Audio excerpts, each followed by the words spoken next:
All right, let's talk about dating. If you've ever felt like modern dating is just this frustrating, soul-crushing grind, I want you to know you're definitely not alone. But what if the problem isn't you? What if it's not even the apps? What if it's the rule book we've all been accidentally following? Well, we're going to tear up that old playbook and build a totally new one, based on some pretty cool psychology. I mean, this quote from Psychology Today just hits the nail on the head, doesn't it? That feeling of burnout, where swiping and messaging feels less like a fun way to meet people and more like a second job you never even applied for. It's such a common feeling, and it's exactly where we're going to start. So why does it feel so hard? Seriously, if you're feeling like you're the only one struggling out there, I promise you, you're not. This feeling isn't some kind of personal failure. It's actually a completely normal, expected psychological reaction to the wild and kind of stressful world of modern dating. And here's the crazy paradox of dating apps, right? They promise us this endless ocean of possibilities, but what they often create is more like an emotional gauntlet. All that access just means more opportunities for ghosting, more chances for straight-up rejection, and way more moments that force us to face our deepest fears and insecurities. It's basically a minefield out there. So what do we do to navigate this minefield? Well, as humans, we tell ourselves stories. We come up with these myths about how dating is supposed to be. But here's the thing, these aren't just innocent ideas, they're defense mechanisms. They're basically a really good strategy to avoid getting hurt. Because hey, if you don't really try, you can't really get rejected. Okay, so we build up these myths to protect ourselves. So now, let's pull back the curtain and expose 3 of the most common ones that are probably fueling your anxiety and secretly sabotaging your dating life. Okay, let's bust myth number 1, the big one. I have to totally love myself before anyone else can love me. We've all heard it, but the reality? Dating is designed to make you feel vulnerable. It's practically built to trigger our deepest, ugliest core beliefs. You know, the ones that whisper, I'm unlovable, or I'm just going to get rejected anyway.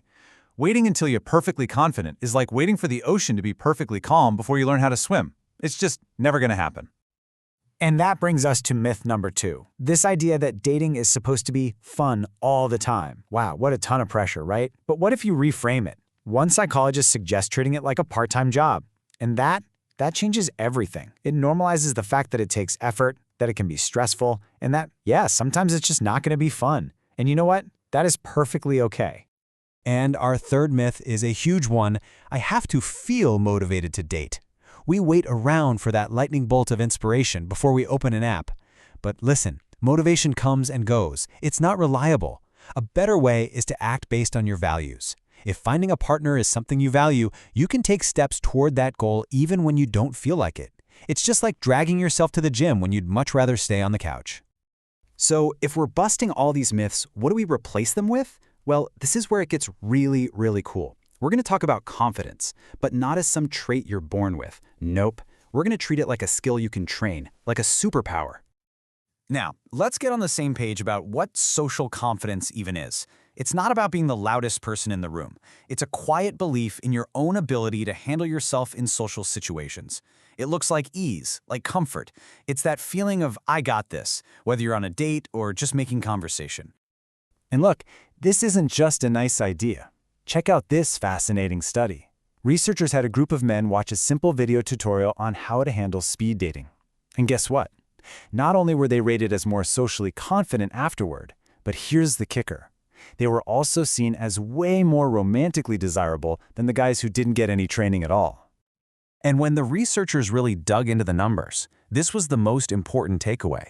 The single biggest thing that predicted how desirable someone wasn't their status, it wasn't dominance, it was just social confidence. The perception that you're comfortable in your own skin is incredibly attractive. So, you might be thinking, awesome, I'll just watch a bunch of videos and I'll be more confident. But the research uncovered a really surprising twist. What happens if your date finds out that your confidence has been, well, trained? And this is where it gets tricky. In the study, when women were told that a man had been coached, their perception of his trustworthiness just plummeted. And you can see from the data, they became way less likely to choose him for a long-term relationship.